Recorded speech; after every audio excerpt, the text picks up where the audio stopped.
Hola, buenos días a todos. Muchas gracias por venir a este webinar sobre análisis térmico. Conoce tus polímeros visiblemente mejor. Soy Irene Torija y me acompaña mi compañera Sara Monasterio. Hola, buenos días a todos. En el webinar de hoy vamos a hacer una pequeña introducción sobre los polímeros y luego pasaremos a las diferentes técnicas de análisis térmico, como son la calorimetría diferencial de barrido, la termogravimetría y otras técnicas de análisis. Después pasaremos a una sección de preguntas. Las preguntas las podéis escribir en el recuadro que tenéis a vuestra derecha y las contestaremos al final de la sesión. Comenzamos con la introducción. Los polímeros han estado presentes en la naturaleza desde siempre. El ADN, la celulosa o el almidón son polímeros naturales. Sin embargo, no es hasta el siglo XIX cuando empiezan a aparecer los primeros polímeros sintéticos para dar solución a la falta de otros materiales como podría ser el marfil. El primer polímero completamente sintético, que es la baquelita, se sintetiza en 1907. En 1933, el polietileno, que es el plástico más comúnmente utilizado, se crea por accidente en una planta química en Inglaterra. Aunque se habría creado antes en pequeños lotes, esta es la primera síntesis del material que era industrialmente práctica. Durante la Segunda Guerra Mundial, el desarrollo de nuevos polímeros crece sustancialmente para sustituir otras materias primas que no podían llegar por falta de canales de suministro. En 1965 se produce la primera bolsa de plástico en Europa y pronto se expande a todo el mundo. En esta gráfica podéis ver en millones de toneladas la producción mundial de plásticos. Como podéis observar, aunque en Europa desde los años 2000 la producción es estable, en el resto del mundo ha ido creciendo cada año más. Esto ha generado una serie de problemas medioambientales, ya que los polímeros clásicos son poco susceptibles a la degradación inducida por ácidos y bases y a la degradación química natural y brickoviana. Solo porque tengáis unos ejemplos, cada botella de plástico tarda alrededor de unos 450 años en descomponerse. Si no está a la intemperie, esta cifra puede sufrir hasta 1000 años. El 90% de los plásticos del mundo se producen a partir de combustibles fósiles y el 42% del plástico utilizado se usa para empaquetado de alimentos y otros productos, lo que quiere decir que es un plástico de un solo uso. Si estos datos se mantienen, en el 2050 habrá más plástico que peces, según la ONU. La solución podría pasar por el diseño de polímeros biodegradables en la que su degradación química natural fuera muchísimo más rápida. Sin embargo, ¿los biopolímeros son biodegradables? Desde la década de 1980 ha crecido mucho el interés en los bioplásticos y en su producción como alternativa a los tradicionales. Pero biodegradable no significa de origen biológico. Un plástico biodegradable puede descomponerse en agua, dióxido de carbono, metano y biomasa. La biodegradabilidad no tiene nada que ver con la materia prima con la que se produce.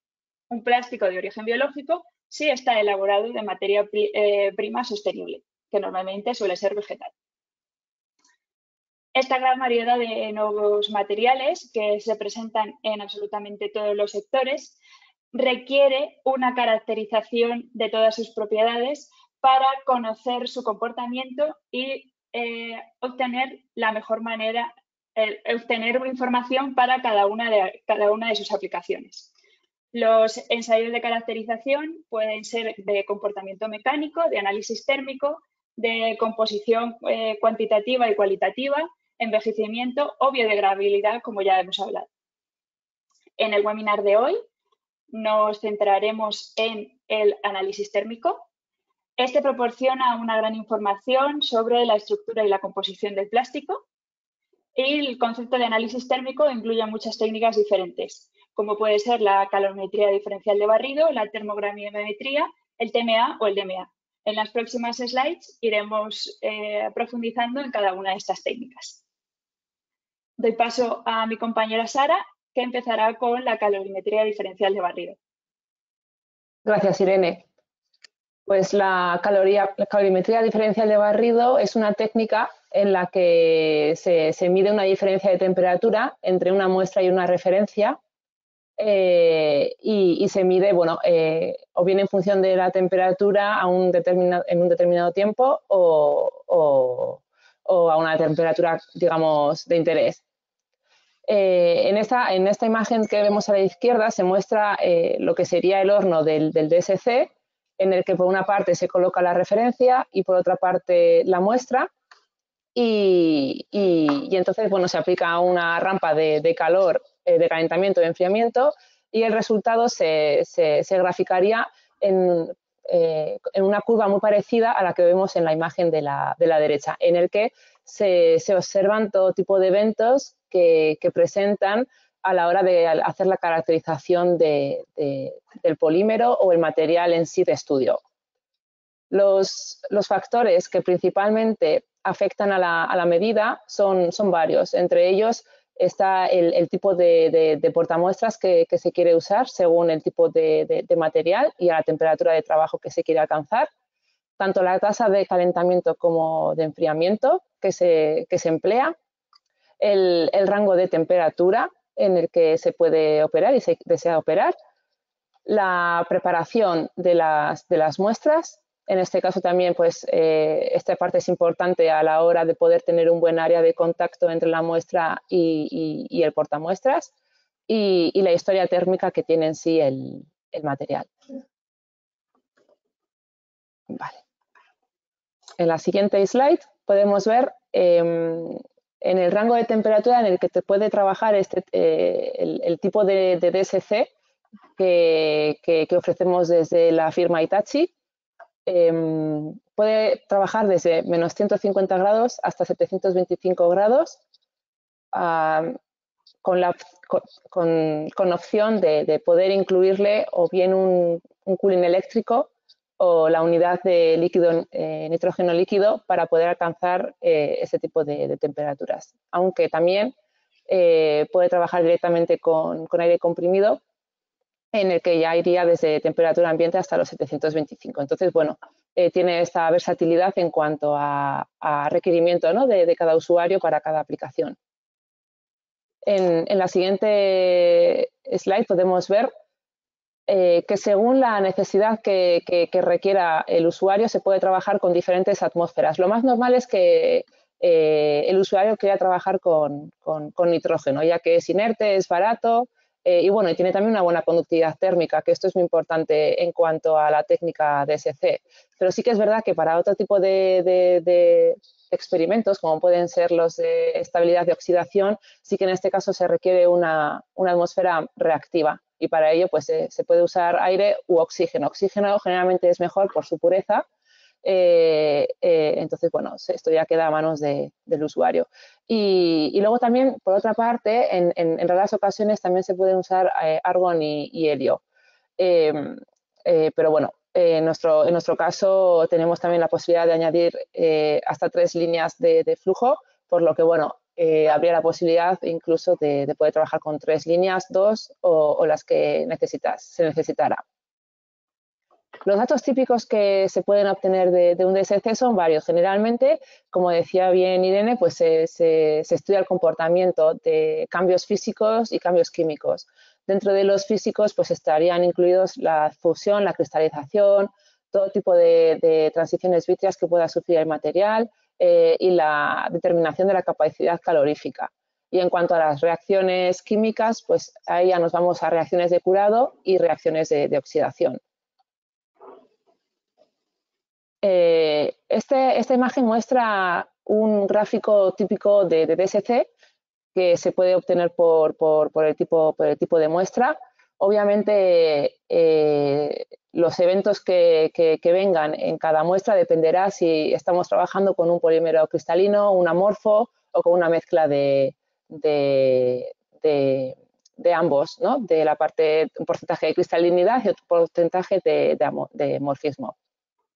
Pero generalmente la visual es esta. Primero se obtiene una transición vítrea en el que las moléculas del polímero se reestructuran a medida que avanza la temperatura. Lo más común después es tener una cristalización de este polímero y finalmente una fusión. Entonces, bueno, la cristalización pertenecería al pico exotérmico, mientras que la fusión al pico endotérmico. En nuestro caso, desde la firma Hitachi, tenemos una nueva serie de DSCs que los denominamos como Nexta DSC y bueno, pues tenemos tanto el DSC 600 y el 200. En el caso del 600, para este tipo de análisis se obtiene pues, una máxima sensibilidad y resolución. Como podéis ver, tiene el ruido más bajo, la sensibilidad más alta y la mejor resolución. En cambio, el DSC 200 es una tecnología muy útil y liderada sobre todo para aplicaciones de rutina sin ningún tipo de limitaciones.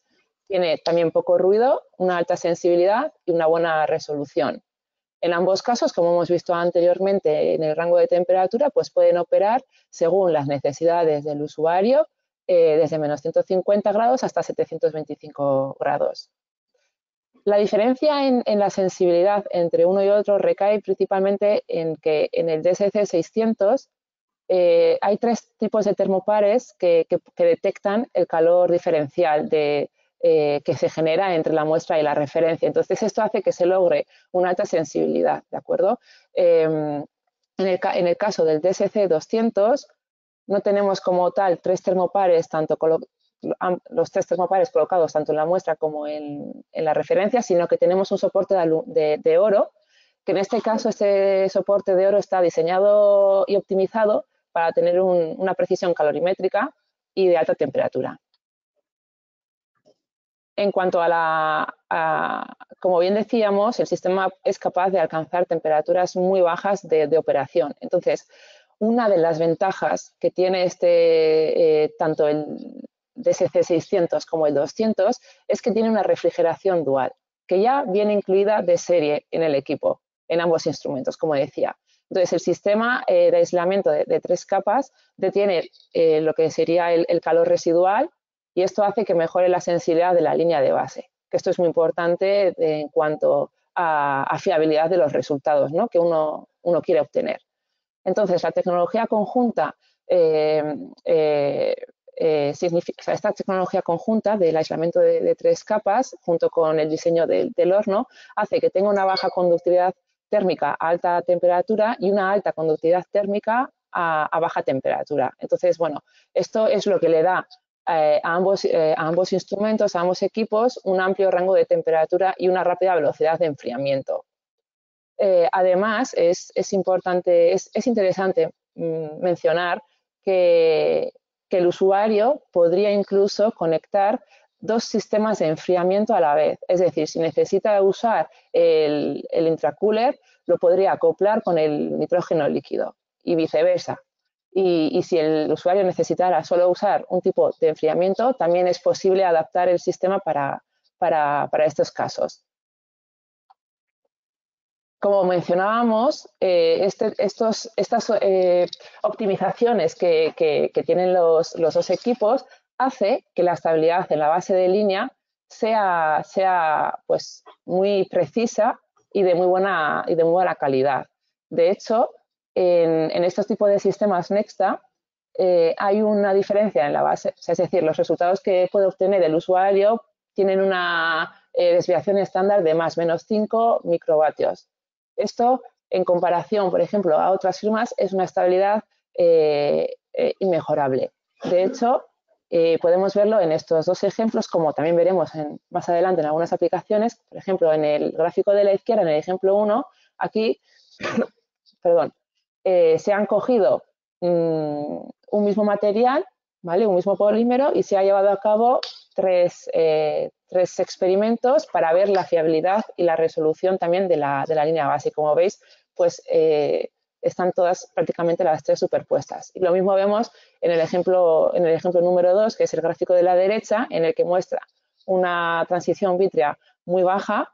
Bueno, cuando digo muy baja me refiero a muy débil, casi indetectable, y en este caso podéis ver la escala de 30 microvatios, perdón, pues la sensibilidad que tiene de medir estas transiciones incluso tan bajas. Entonces, esto es una de las cosas muy importantes que nos gusta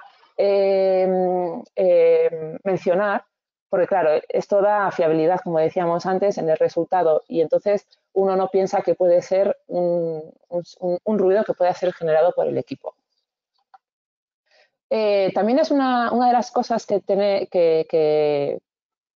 ya vienen de serie en todos los equipos de DSC, y también en los que veremos después junto con mi compañera Irene, es que viene ya incorporado un módulo DSC, que a diferencia de los módulos convencionales, tradicionales de DSC, pues en este caso se aplica digamos, una amplitud para que pueda la señal recabar el promedio de eventos que están ocurriendo dentro de esa señal.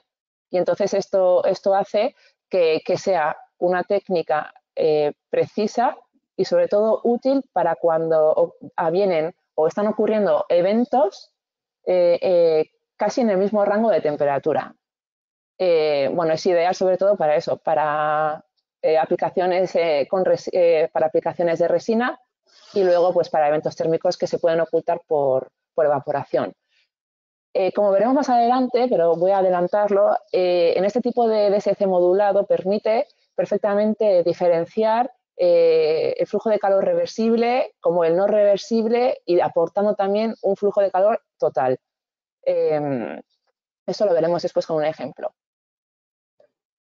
Otra de las cosas que también son bastante útiles para muchos usuarios que no saben qué tipo de problema o qué tipo de cambios físicos o cambios dimensionales están sufriendo las muestras propias durante el calentamiento y enfriamiento, pues se pueden en este caso visualizar con un accesorio que es el Real View. Es una cámara que permite pues hacer como una cámara puede hacerlo, obtener imágenes en tiempo real de alta resolución que estén relacionadas con la señal DSC. Entonces, bueno, pues es capaz así podemos ser capaces de poder identificar análisis de fallas, pues algún tipo de partícula extraña que se haya podido colar en nuestra muestra. Podemos incluso hacer un análisis de color, es decir, cómo va variando el color de mi muestra y luego definirlo según los niveles que estén incluidos dentro de estos métodos de análisis. Obviamente se pueden crear vídeos, quedan todos los resultados guardados, entonces estos vídeos se pueden recuperar en cualquier momento que el usuario necesite y se pueden compartir con otras personas. Es también interesante mencionar que cuando se está empleando el Real View, el rango de temperatura difiere, es decir, el equipo podría estar operando desde menos 50 grados hasta 300 grados. No obstante, como hemos dicho, esto es un accesorio, es decir, no sería la herramienta principal de trabajo, por lo que se podría usar solamente cuando el usuario necesitara inmortalizar o visualizar lo que está ocurriendo con su muestra. En este caso, en la imagen de la derecha, podemos ver perfectamente que tenemos un gráfico, ¿no?, con dos curvas. La primera curva de calentamiento y la segunda. La primera sería la línea sólida, mientras que la curva de calentamiento del segundo ciclo, la curva discontinua. Es un material en el que sufre inicialmente una transición vítrea, ¿vale?, como podemos ver en la gráfica, y esto se ve en la imagen número 2 superior. Se observa que la estructura del material sigue siendo la misma, pero sí que ha debido de haber alguna reestructuración o alguna organización entre las moléculas que puede estar presentes en el polímero. Seguido, sufre una cristalización y se refleja en la imagen del número 3 superior, se refleja con un cambio de color en el pico. Es decir, aparece como un cambio de color más a blanquecino, incluso de color platino. Mientras se va aumentando la temperatura, va ocurriendo la fusión. Y en el punto número 4 es cuando ya hemos llegado al pico más elevado de fusión, y en el punto número 5 en la imagen vemos cómo se ha reestructurado nuestro sólido, nuestro material, en una, digamos, en una forma más homogénea, pero compacta, con más viscosidad en este caso. Y en la curva discontinua de segundo calentamiento estamos viendo un poco qué fases están ocurriendo hasta que llega la muestra a fundirse y obtiene también el mismo aspecto físico que al final del primer calentamiento. En el siguiente vídeo podemos ver, de hecho, esto es un ejemplo de entre tantas aplicaciones para el teraftalato de polietileno, que generalmente es muy usado en envases y bebidas textiles. En envases de bebidas y textiles. Entonces, bueno, podemos ver cómo cambia de color cuando ocurre la cristalización, que llega a un color más platino, y por último ocurre la fusión y vemos perfectamente pues cómo se reorganiza las moléculas del polímero una vez fundido.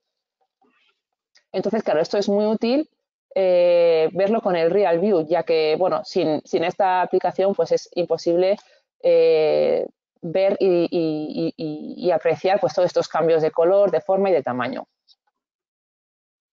También, por otra parte, para aquellos usuarios que necesiten hacer un análisis rutinario con número de polímeros bastante elevados, o incluso si se tiene que ir unos días a hacer una conferencia, o tiene que estar ausente, se pueden dejar las muestras a analizar en un muestreador automático, y él mismo automáticamente se programa con el software y él va trabajando a raíz que van pasando el tiempo y analizando las muestras. En este caso es un portamuestras de 50 posiciones y bueno, tiene aquí una tapa, como veis en la imagen de abajo, es una tapa de seguridad, que esto se cierra para cada experimento, y esta tapa nunca va a superar, por seguridad del usuario, los 54 grados de temperatura, e incluso cuando el equipo esté trabajando a su máxima potencia calorífica, es decir, a los 725 grados. Perdón. Luego también, esto sí que es bastante importante que os lo mencionemos, porque los sistemas de Nexta vienen todos de serie con un software avanzado. ¿Qué significa el software avanzado? Que ya vienen funciones que, como puede ser el cálculo de la vida útil a través de un análisis cinético, que ya están incluidos en el paquete. Entonces, bueno, este tipo, hay diferentes paquetes, todos ellos están incluidos en el equipo, y entre ellos, bueno, el cálculo del calor específico, por supuesto que lo hace. Como hemos dicho, también es capaz de analizar el análisis térmico, análisis cinético, proporcionando datos de energía de activación, etcétera. Podemos también incluso hacer un análisis de dureza. Podemos tener la facilidad y la opción de usar el DSC modulado para aquellas muestras que sean un poco más complejas y se superpongan eventos o tengamos transiciones de bitio muy débiles. Y luego tiene también el procesamiento de datos offline, gratis, sin ningún coste, desde cualquier dispositivo, y también la opción de poder trabajar desde cualquier dispositivo con todas las funcionalidades que tiene el software. Entonces, ahora vamos a pasar rápidamente a las aplicaciones y hemos intentado coger diferentes aplicaciones para mostraros la aplicatividad que podría tener este tipo de sistemas DSC. En este caso hemos cogido el PLA, que es un plástico biodegradable, y lo que se intenta estudiar aquí es pues cuán cristalino es mi polímero. Entonces, aquí en la imagen, en la figura 1, en la imagen de la derecha, tenemos cuatro curvas, que corresponde cada curva a un tipo de polímero con diferentes pesos moleculares y diferentes ratios o proporciones de por L. Entonces, se puede observar perfectamente como la primera muestra es una muestra amorfa, ya que solo presenta, tiene un pico bastante considerable y significativo de transición vítrea, característico de compuestos amorfos, y a medida que vamos bajando en la imagen, este pico de morfismo, digamos, va deteriorándose y va aumentando la cristalinidad de la muestra. Entonces, bueno, ese tipo de eventos se pueden observar fácilmente con DSC. En la figura 2, sin embargo, tenemos la señal de DSC durante el ciclo de enfriamiento. Y se ha cogido en este caso una muestra que sería correspondiente a la muestra B, la rosa que tenemos de la figura A. Entonces, se ve claramente que cuando se hace el enfriamiento a máxima potencia del equipo, no muestra esta cristalinización, ya que, bueno, como ya sabéis todos, seguramente no damos tiempo a que se reestructure y se reorganicen las moléculas del polímero como para poder formarlo.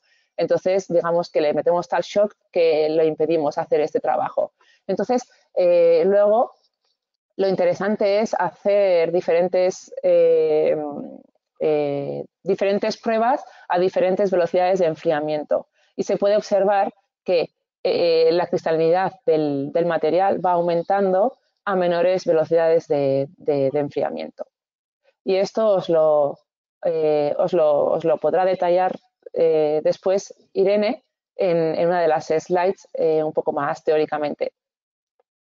También se puede hacer control de calidad de los materiales, que es muy útil porque muchas veces compramos a proveedores o nosotros mismos tenemos que producirlo y tenemos que asegurarnos de que lo que estamos ofreciendo cumple con las calidades necesarias. En este caso, tenemos el ejemplo del polietileno de baja densidad y polietileno de alta densidad. Ahora cada vez más estamos comprando de Asia y muchas veces pues, nos ha ocurrido con las mascarillas simplemente, que nos venden productos que no son lo que son. Y aquí hay un claro ejemplo, que muchas veces queremos comprar polietileno de alta densidad y nos venden el de baja densidad. Entonces, bueno, para este tipo de verificaciones es muy útil también. También se pueden hacer cristalizaciones isotérmicas para determinar el tiempo que necesita nuestro material para recristalizarse después de la fusión a una determinada temperatura constante y se puede ver cómo van variando también las sensibilidades en los picos y la resolución del mismo. Se pueden usar también, como hemos dicho, gracias a la sensibilidad tan elevada que tienen los equipos de Hitachi para transiciones muy, muy débiles. Por ejemplo, en este caso tenemos transiciones muy pequeñas tanto para el estirol butadieno como para copolímeros en bloque. Entonces, bueno, se ven perfectamente sin ningún tipo de dificultad.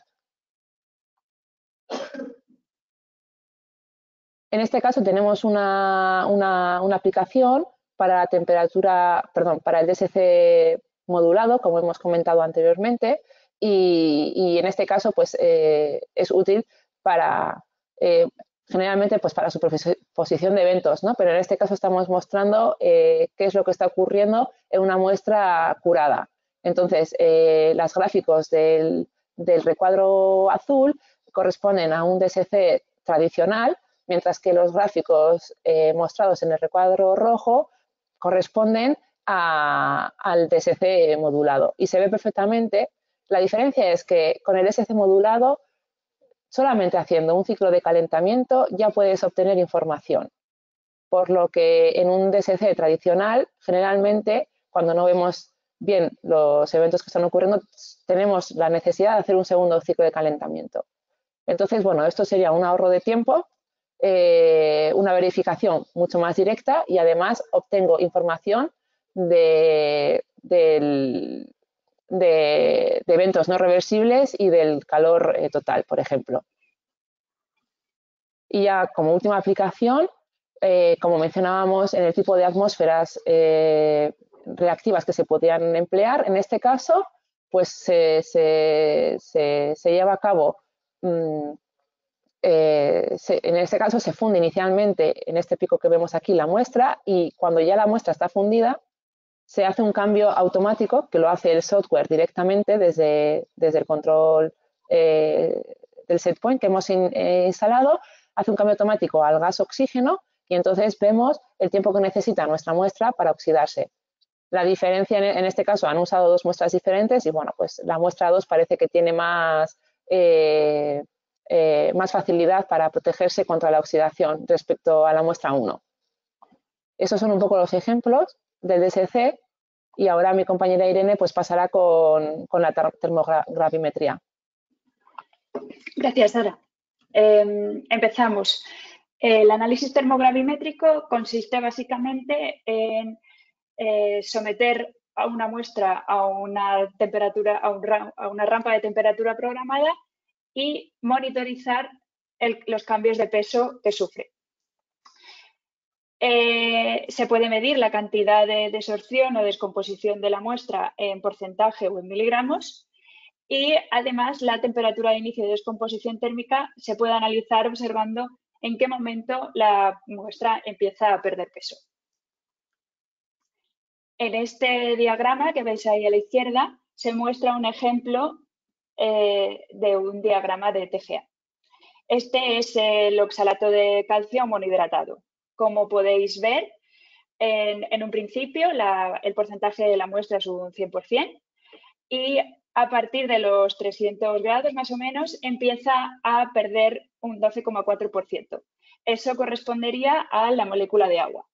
Posteriormente, vuelve a tener un escalón o otra pérdida de peso que corresponde a una molécula de monóxido de carbono y finalmente, alrededor de unos 500 grados, la molécula de dióxido de carbono. En los 1000 grados, la pérdida de peso total es de un 61,8%. En esta tabla podemos ver los fenómenos posibles y la señal de TG obtenida. Como podéis ver, la fusión, la cristalización o la transición vítrea, en este caso, no producirían ninguna señal de TG, ya que no producen un cambio de peso.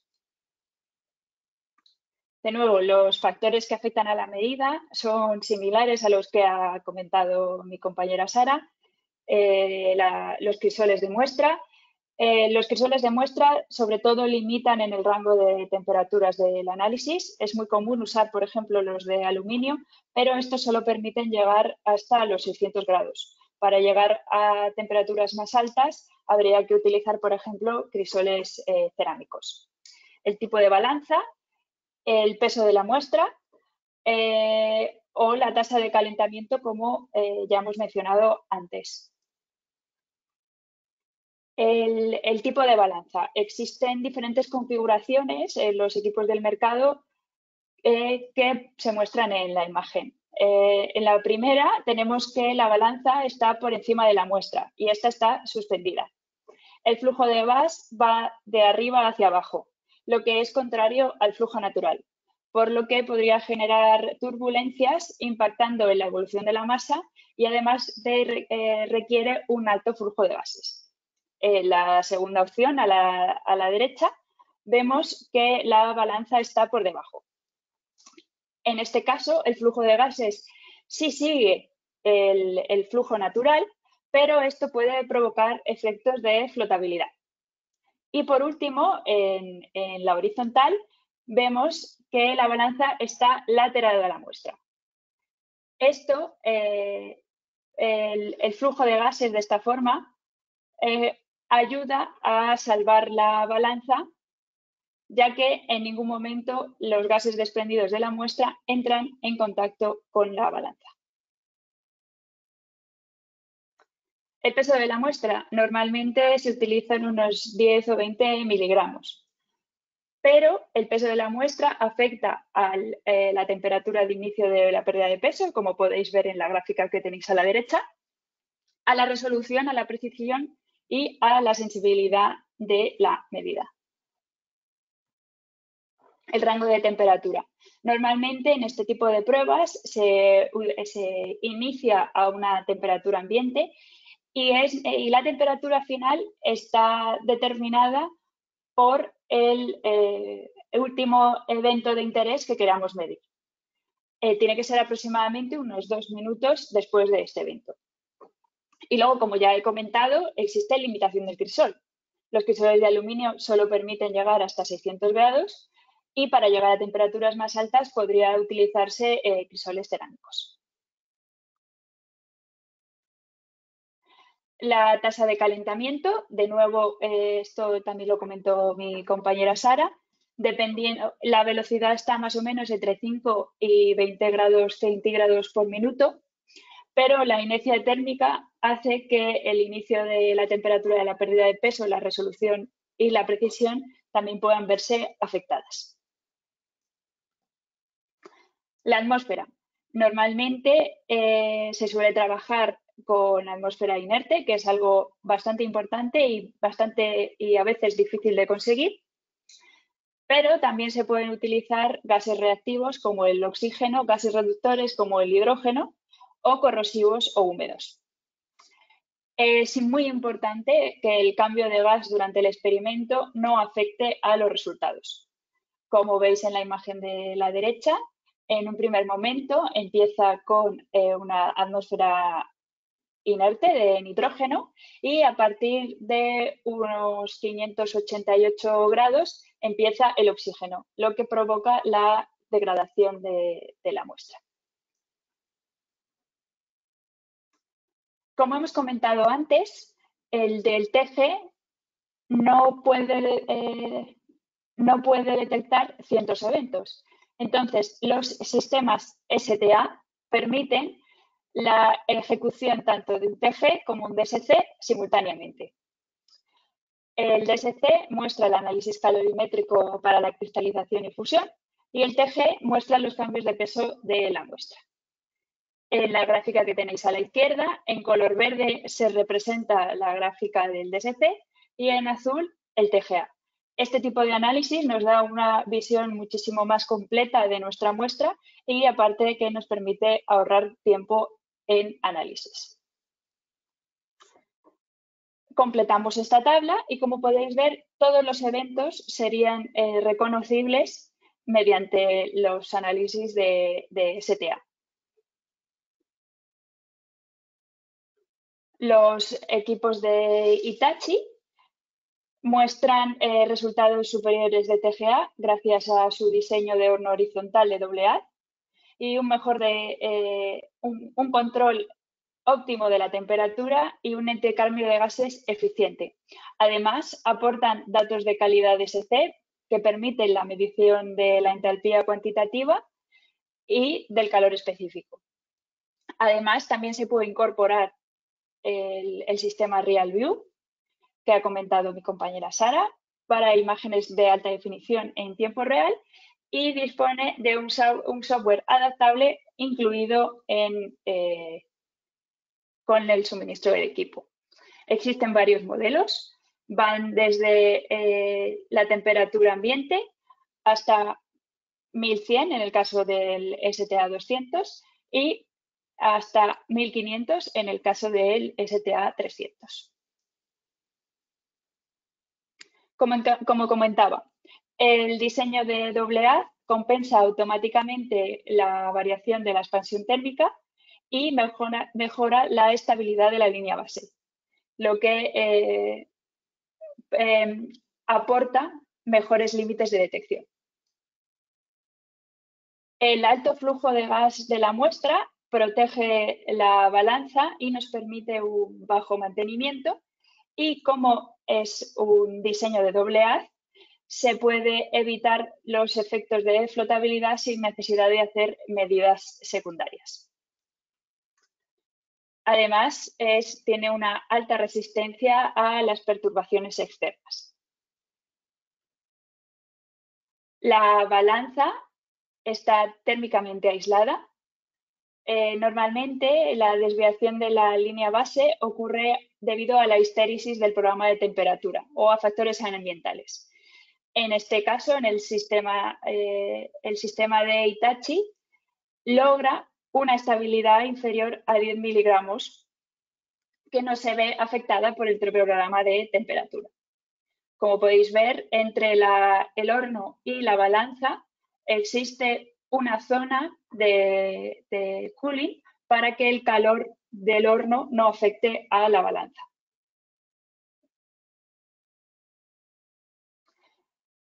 Como también hemos comentado, el cambio de gases no debe afectar a las medidas durante un experimento, por lo que el Nexta STA realiza un reemplazo de gases de alta eficiencia y puede alcanzar una atmósfera inerte con menos de 5 ppm de oxígeno en 30 minutos. Además, los sistemas estándar incluyen controladores de flujo másico para un control óptimo de los flujos introducidos. La medición es común que en los sistemas de STA los resultados del DSC no sean de una calidad suficiente para medir las entalpías. No es el caso en el Nexta STA, que permite la medición de entalpías hasta 1500 grados. Además, incluyen, lo que ha comentado mi compañera Sara, el DSC modulado para la separación de los eventos cinéticos y térmicos y la medida de capacidad calorífica. Aquí tenéis un breve esquema de lo que comentábamos antes del RealView, que no solo permite grabar vídeos a tiempo real, sino también medidas dimensionales y de color. En este caso, tenemos otro vídeo de un análisis de STA de una pintura. El material contiene una resina como ingrediente principal y también un solvente orgánico, un plastificante y un emulsionante. Desde 250 a 400 grados se puede ver la pérdida de masa de la muestra por la descomposición de los ingredientes. Además, se puede ver que la muestra se vuelve más pequeña y plana y el proceso cambia de color a negro. Alrededor de los 450 grados aparece un gran pico exotérmico y el color de la muestra cambia de negro a gris.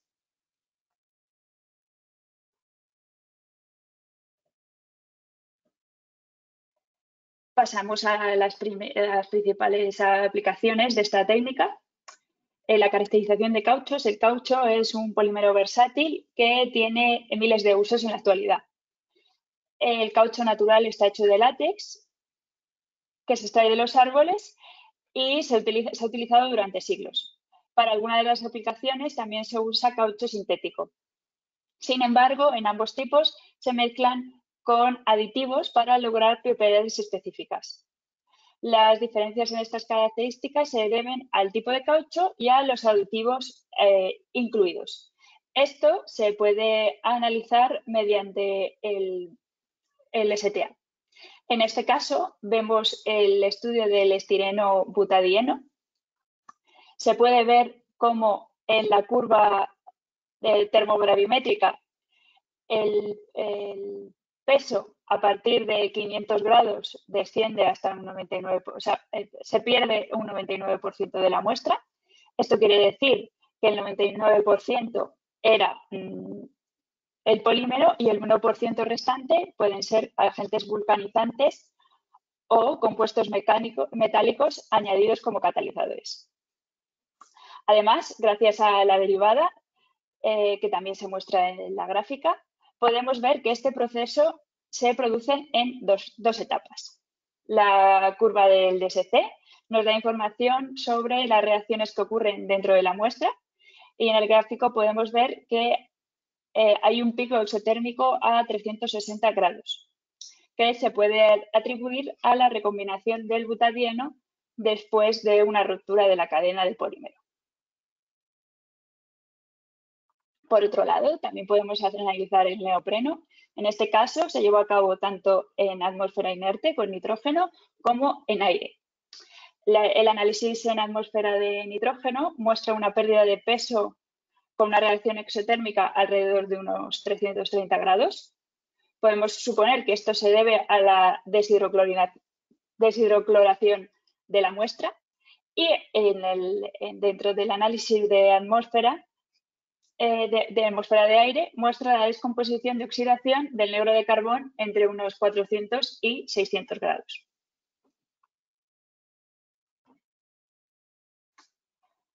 También es muy común el uso de varios polímeros mezclados, por decirlo de algún modo. Entonces, el TG también puede servir para determinar estos porcentajes en cauchos mixtos. Utilizamos una mezcla de neopreno SBR, que son los dos cauchos que hemos visto anteriormente, y para ello, como se puede ver, se produce otro pico de deshidrocloración del neopreno a las 330 grados.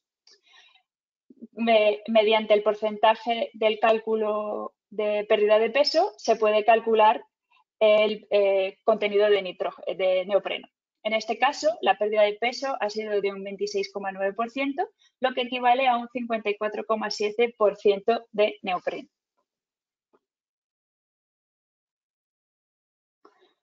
Por último, mi compañera Sara ha hablado antes del ácido poliláctico, el PLA, que es un plástico biodegradable que se deriva de las plantas, aunque sus propiedades son similares a las del polipropileno o las del polietileno.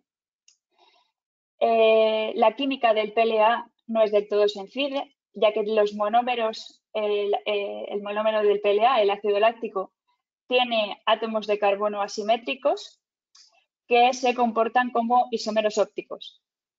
Esta relación puede hacer cambiar sus propiedades térmicas y debe controlarse de cerca durante todo el proceso de fabricación. En la gráfica podéis ver el estudio de la resistencia al calor de dos tipos de PLA. Como podéis ver, existen pequeñas diferencias que tienen que ser tenidas en cuenta para sus aplicaciones. Pasamos finalmente a otras técnicas de análisis. Vale, de acuerdo. Aquí mencionaremos de manera muy breve los análisis tanto mecánico-dinámico como termomecánico, para que tengáis en mente un poco en qué se basan las técnicas y qué tipo de resultados se pueden obtener.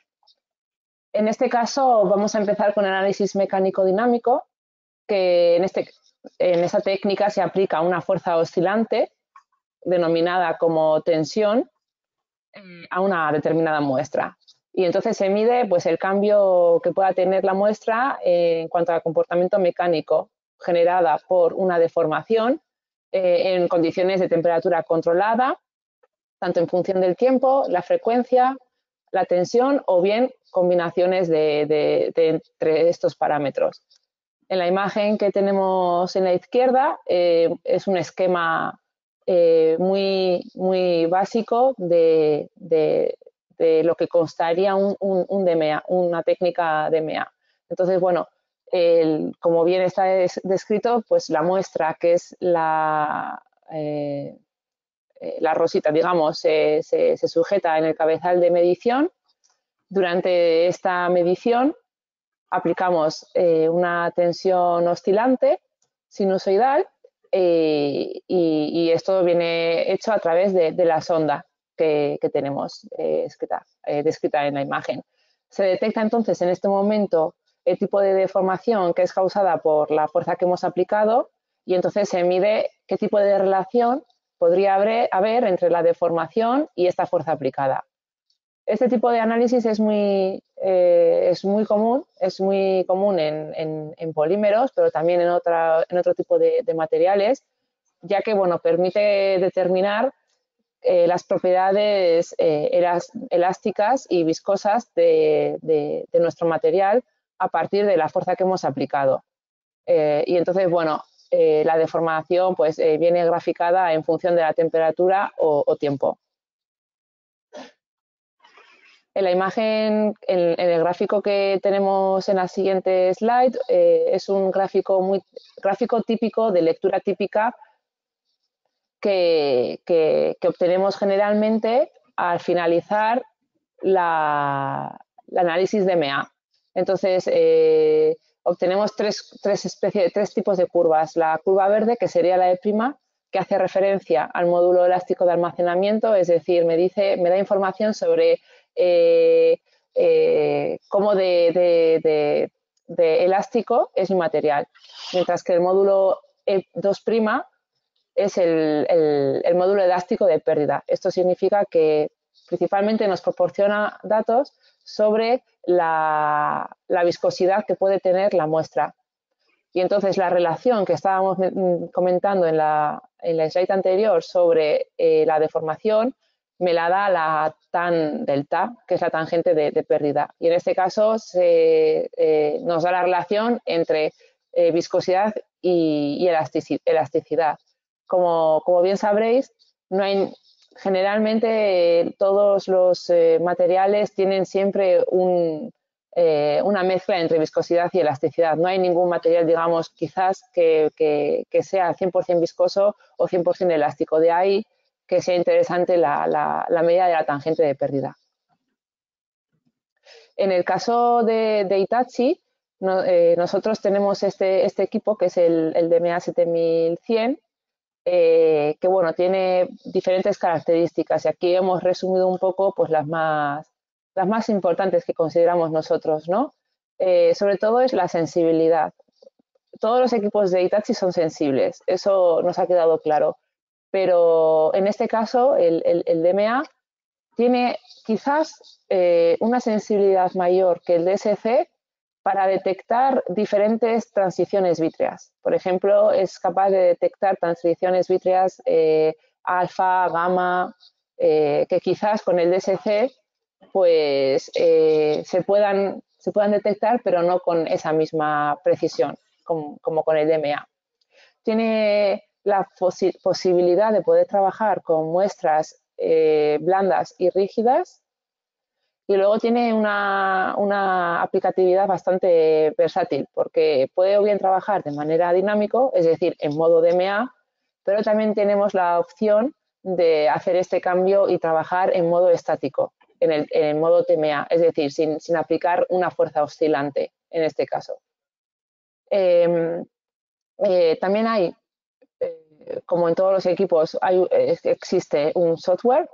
En este caso es un software, pues como siempre consideramos, pues tiene esa flexibilidad, que ya tiene ya algunos paquetes introducidos y con módulos de serie. En particular, nos gustaría destacar la función de monitor list use, que es capaz nos permite, digamos, observar esta relación que hay entre la tensión y la deformación de la muestra. Generalmente genera unos gráficos elípticos, y de esos gráficos elípticos con bajo ruido y alta sensibilidad pues somos capaces de poder obtener esta relación. Luego tiene el equipo trabaja con un enfriamiento eficiente a base de nitrógeno líquido, es decir, cuando decimos eficiente nos referimos a que tiene una duración de operación, digamos, mayor que en otros equipos. Por ejemplo, el equipo de enfriamiento de Hitachi proporciona 11 ciclos de trabajo, mientras otros de otra firma pues quizás están un poco más por debajo, pues entre 6 y 9 ciclos, por lo que esto también da digamos, esa vida más longeva a la hora de poder operar con el equipo. Y, como no, también tiene la opción de Real View, que se coloca, digamos, en la cámara que veis aquí negra, en el centro, pues se coloca la cámara en esta parte central. Y tiene las mismas funcionalidades que hemos visto hasta ahora. Las típicas, bueno, pues en cuanto a aplicaciones, bueno, pues se pueden hacer en cuanto a análisis del polímero. Hemos visto que tiene una sensibilidad muy buena para la determinación de transiciones vítreas en termoplásticos. También, si hay una mezcla de polímeros, como bien ha comentado Irene, en el caso del STA, pues es capaz de ver estas transiciones vítreas débiles y otro tipo de transiciones. En este caso hemos mencionado el PVC caucho. Para los estudios de curado es muy útil para el sector de composites, para aquellos que trabajen en este área, sobre todo. Luego también, gracias al software flexible, pues tiene la posibilidad de hacer el cálculo de la energía de activación. en el que te hace medidas simultáneas de temperatura y dispersión de frecuencia. Y por último, y no menos importante, es la posibilidad de hacer la predicción del comportamiento viscoelástico y el cálculo de energía de activación a través de la superposición tiempo-temperatura. Esto es prácticamente quizás el parámetro más importante que destacar de este equipo. Y finalmente, de manera muy rápida, porque ya nos estamos quedando sin tiempo, mostraros qué es para que tengamos una idea del análisis termomecánico. Es una técnica muy parecida a la técnica DMA, pero en esta ocasión la deformación, el resultado de deformación que sufre la muestra es realizado o se obtiene bajo tensión no oscilante. Es decir, es una fuerza que se aplica no oscilante. Generalmente en una atmósfera específica, y la tensión que generamos para obtener este resultado de formación pueden ser de compresión, tensión, flexión o torsión. Como veis en la imagen, este es el esquema típico de un TMA. Entonces, lo que se hace es la muestra, la colocamos en el horno y aplicamos esa fuerza gracias al generador de fuerza que tenemos. Y entonces medimos la temperatura con el termopar también cerca de la muestra, la que está justo señalada con la línea roja. Y tanto la deformación de la muestra como la expansión térmica y el ablandamiento de la muestra, a medida que cambia con la temperatura, pues provoca este movimiento de la propia sonda, ¿no? Y el detector de longitud detecta este desplazamiento. Este desplazamiento se detecta con un transformador diferencial, variable lineal, conocido con las siglas LVDT. En la siguiente imagen podemos ver también los gráficos más comunes que podemos obtener en un análisis TMA. Por una parte obtenemos la medición tanto de la expansión como de la tensión en una curva donde se grafica la longitud en unidades de micrómetros por temperatura en grado centígrado. Y por otra parte tenemos la medición de la penetración, es decir, el sistema es capaz de decirnos cuando nuestra muestra, al cabo de aplicar una cierta temperatura, cuando nuestra muestra es capaz de llegar a ese ablandamiento y que quizás pues, el usuario tenga que tener en cuenta esa temperatura a la cual llega el ablandamiento para intentar evitarla a toda costa, ¿no? Si es el interés. Y en cambio, en el gráfico de medición de expansión y tensión, pues bueno, lo que obtenemos es, como veis, una transición vítrea y luego de la pendiente de la curva obtener el coeficiente de expansión. Y ya finalizando, estas son, digamos que dentro del rango Hitachi tenemos tres tipos de modelos que cada uno trabaja en un rango de temperaturas diferentes, pero bueno, son equipos muy robustos, muy pesados, por lo que nos da esa estabilidad y que no se genere ruido mientras estamos haciendo el análisis de las muestras. Tenemos todo tipo de modos de medición en un mismo sistema. Como en el caso del DMA y en el caso de otros, tenemos un sistema de enfriamiento eficiente y el software que también es adaptable, sin problema. Cuando me refiero, a todos los modos de medición en un sistema, me refiero a que es capaz de hacer modos de operación tanto estándar, como pueden ser expansión térmica, encogimiento de calor y punto de ablandamiento, como avanzados, es decir, medición de tensión, de formación, la medición de relajación del estrés, medidas de fluencia, medidas DMA incluso, de curado, mediciones al vacío, bueno, todo tipo de mediciones avanzadas que uno puede imaginarse. Entonces, estas son las técnicas que hemos estado comentando hasta ahora y ya a modo resumen, simplemente, pues, como hemos hablado de bastantes técnicas y ha sido bastante amplio el área de debate hoy, pues simplemente hacer como resumen que tenemos las 4 técnicas a disposición, el DSC, el STA, que es una medida simultánea de TGA más DSC, el TMA y el DMA, cada uno con sus características, versatilidades y aplicaciones. Perdón. Esto ha sido por nuestra parte todo. Se nos ha alargado un poco más de lo previsto el tiempo. Vamos a ver si, como os he comentado al principio de la presentación, podíais ir dejando vuestras preguntas a lo largo de la sesión. Vamos a responder dos muy rápidas, si es que hay alguna. Y por supuesto, estamos a vuestra disposición para aclarar cualquier duda que pueda surgir. Y si no, podemos hablar por mail o por teléfono. Tanto Sara como yo estaremos encantados de contestar cualquier tipo de pregunta. Aquí Patricia ha realizado una pregunta. Querría saber si el DMA y el TMA se hacen en tensión.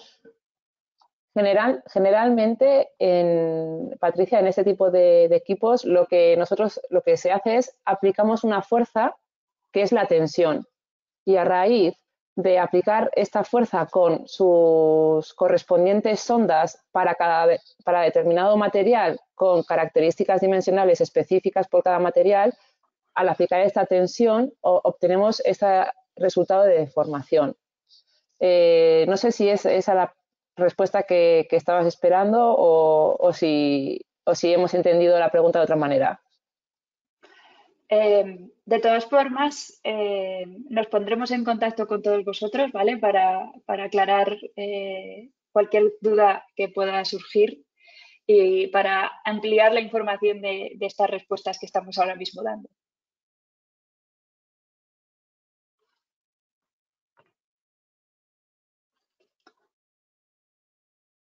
Bueno, creo que ya han pasado un poquito más de las 11. No queremos robaros muchísimo más tiempo. De nuevo, os contestaremos todas las preguntas y estamos a vuestra disposición para cualquier duda que pueda surgir. También se os enviará una grabación del webinar para que tengáis acceso a él en cualquier momento. Muchísimas gracias a todos los asistentes. Espero que haya sido de vuestro interés. Sí, muchas gracias y lo dicho, cualquier cosa que necesitéis, pues nos contactáis y nosotras encantadas os intentaremos ayudar lo mejor posible. Gracias a todos.